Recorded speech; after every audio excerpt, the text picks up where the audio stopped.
Ah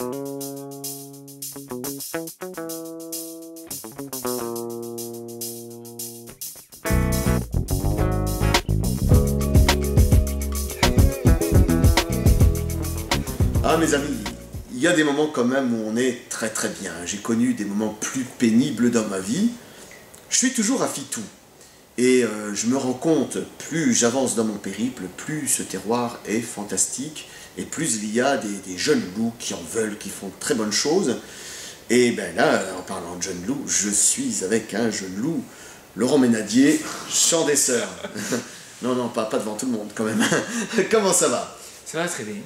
On passe un bon moment. Oui. Écoute, je viens de déguster des vins chez toi qui sont assez sympathiques. Alors, chant des sœurs, c'est un peu un domaine que tu as créé de toutes pièces il y a maintenant une bonne dizaine d'années, une quinzaine d'années, c'est ça? Tu as envie, je pense, de faire les choses que tu avais envie de faire.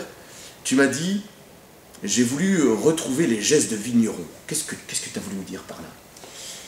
Alors Fitou, il y a énormément de murets de pierre, tu as vu beaucoup de travail, il y a des vignes qui sont centenaires. Quand tu es dans ces vignes-là, tu travailles, c'est vrai, tu travailles pour ta récolte, mais il y a quelque chose. Tu penses aux gestes de tes parents, de tes grands-parents, des générations, aux gestes aussi que tu transmettras. Ça c'est important. Et donc oui, trouver ces gestes-là, trouver des gestes qui se sont transmis de génération en génération, qui ont parfois été oubliés aussi. Parce que chaque revenir à l'arrière, hein, c'est ce que tu m'avais dit. Voilà. L'arrière fait rêver, en même temps c'est un fléau. Hein. Tu te vois, toi, travailler comme les Romains, enfin, voilà, on n'a pas des esclaves, on n'a plus des esclaves, on ne veut plus être des esclaves non plus. Hein. Tu sais, j'avais très bien compris quand tu m'avais dit ça, que tu ne refusais pas le progrès et l'évolution, ça va de soi, que tu voulais quand même travailler avec une certaine décence quand tu m'as dit pas me lever à 5 h du matin. Pour nourrir le cheval. Oui, tout ça c'est romantique, je suis d'accord avec toi, mais tu as quand même voulu revenir à de vraies valeurs et surtout à de vrais terroirs. La terre, je pense que le travail de la terre, comme les marins, ce travail-là, tu ne peux pas mentir, tu ne peux pas te mentir. Si tu te mens, tu passes à côté, tu perds ta récolte. Voilà. Donc il y a un moment où voilà, il faut être franc avec toi, te dire là je ne suis pas bon, là il faut que je revoie ma copie et il faut travailler. Et je veux dire, cette vérité, tu vas retrouver dans le vin. Donc ça fait maintenant une quinzaine d'années que tu es installé sur Fitou, tu élabores des Fitou, du Corbière, rosé et blanc, avec un blanc qui franchement m'a étonné par, je pense, sa sincérité, la netteté de ses arômes, du muscat Rivesaltes. Comment tu définis les chants des sœurs, le style de vin chant des sœurs, c'est quoi? Alors, aujourd'hui, un mot qui est à la mode, c'est buvabilité. Je l'utilise en plus depuis des années, mais il est à la mode aujourd'hui. D'accord. Tant mieux. Non, moi c'est plaisir avant tout. Il faut que sur chacun de nos vins, on trouve du plaisir, après de la complexité. C'est vrai, il faut comme une œuvre, il faut qu'une œuvre soit accessible au plus grand nombre, mais après qu'on puisse se gratter, trouver autre chose. Un vin doit être immédiat, doit séduire, et puis après, on doit pouvoir ressentir d'autres choses. Le terroir, le travail, voilà. Mais le plaisir doit être là. L'impressionniste de Fitou, tiens, ça tirait bien ça. Ouais. Hein, tu nous donnes quand même une belle impression, parce que franchement, mes amis, j'ai fait une dégustation de quelques vins chez Laurent, et je le rejoins. Je dirais le point fort de Chant des Sœurs, c'est surtout la netteté des vins. On a des vins qui sont nets sur leurs arômes, effectivement, plein de plaisir. Alors, il a fallu vous en choisir un. Je vous assure que ça n'a pas été simple, parce que le vin blanc m'a beaucoup plu, par à la fois la netteté de ses arômes, et puis sa gourmandise, son plaisir, le muscat, n'en parlons pas. Il y a un côté chic dans ton muscat que j'aime bien. Ça fait, pourtant tu le vends pas cher, mais il y a un côté un peu haut de gamme dans ton muscat que j'aime bien, le Fitou, mais j'ai retenu la cuvée Bel Amant. Bon, déjà, j'aime bien le nom. J'aime bien le nom de cette cuvée. Je trouve le vin est à la fois net, je le trouve... Il y a une belle vinosité en milieu de bouche, parce que notre mode aujourd'hui, c'est nous faire des vins façon danseuse du Bolchoï, c'est-à-dire toujours la finesse, le caillou, le machin. Moi, j'estime qu'un vin, la première destination, c'est le repas. On ne mange pas des cailloux. Donc des vins qui goûtent, qui sortent de cailloux, certes, mais c'est pas ce qu'on mange, on n'est pas des shadocks. Donc quand on se retrouve face à une belle viande, un agneau aux herbes, eh bien Bel Amant, il y a une belle proportion de mourvèdre là-dedans. Hein.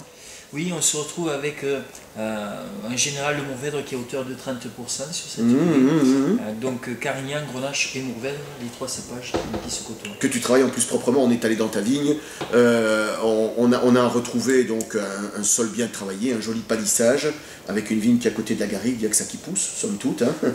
À droite de la Roche-Mère, à gauche de la Roche-Mère, et au milieu il y a ta vigne, quoi. On est vraiment sur le terroir pur, avec un beau travail, et ce beau travail à la vigne, croyez-moi, ça donne du bon glouglou. Bel amant, tu as une jolie vinosité, tu as un beau mariage entre Grenache, Carignan et Mourvèdre. Le Mourvèdre est là, assure, je dirais, une certaine puissance, un côté tellurique à l'ensemble. Le Carignan, son austérité, son côté antioxydant. Et puis tu as le Grenache qui apporte, lui, la joie, le bonheur, la belle cuisse de femme, là, bien charnue, là, qui donne envie de croquer. On est quand même sur un vin qui a une certaine tenue dans le temps.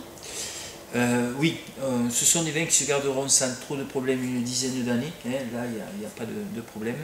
Ce sont à la fois des vins que l'on peut boire sur leur côté gourmand sur les 3 années, les 3 premières années, et puis tout doucement ils vont évoluer. Avec une petite période de fermeture à la 4e, 5e année où le vin va se réserver pour après partir sur des notes plus épicées, je suppose. Hein. Je vous avoue que, mes amis, Champ des Sœurs est une valeur sûre de l'appellation. Parce que tu travailles proprement, parce que tu travailles avec une certaine originalité, tu as envie de partager le plaisir que tu m'as communiqué aussi. Maintenant, Laurent, si on se projette tous les deux là dans 20 ans, comment tu aimerais voir l'appellation, comment tu aimerais voir tes vins, tes vignes? Qu'est-ce que tu aimerais voir progresser, changer? Qu'est-ce que tu aimerais ne plus voir? Comment tu te verrais là dans 20 ans? Dans 20 ans, j'espère pas avec une canne encore. Ça. Non. Moi, j'espère déjà qu'on se revoit dans 20 ans. Ça, j'espère jamais. Toi? Écoute, déjà dans 5 ans, j'espère avoir ma nouvelle cave, être un peu plus en place. Pour l'appellation, j'espère voir venir 2 nouvelles têtes. Hein. On est resté entre indigènes, tu vois. No comment. Voilà, donc, voir apparaître de nouvelles personnes sur l'appellation, ça c'est vraiment important. Nouvelles idées, aussi voir évoluer cette appellation. Par exemple, ce projet de vin blanc là, qui te tient vraiment à cœur et que tu vas réussir, j'en suis certain. Oui, alors, on sera en Corbière, l'appellation Fitou restera. Oui, hein, ça va de soi. Ça va de soi, mais je te suis dans ton idée, on en parlera quand ça viendra, mais je pense que dans 20 ans, tu auras réussi. Oui, j'espère qu'on sera sur d'autres projets. Attends, il faut tout le temps essayer d'avoir d'autres projets, évoluer.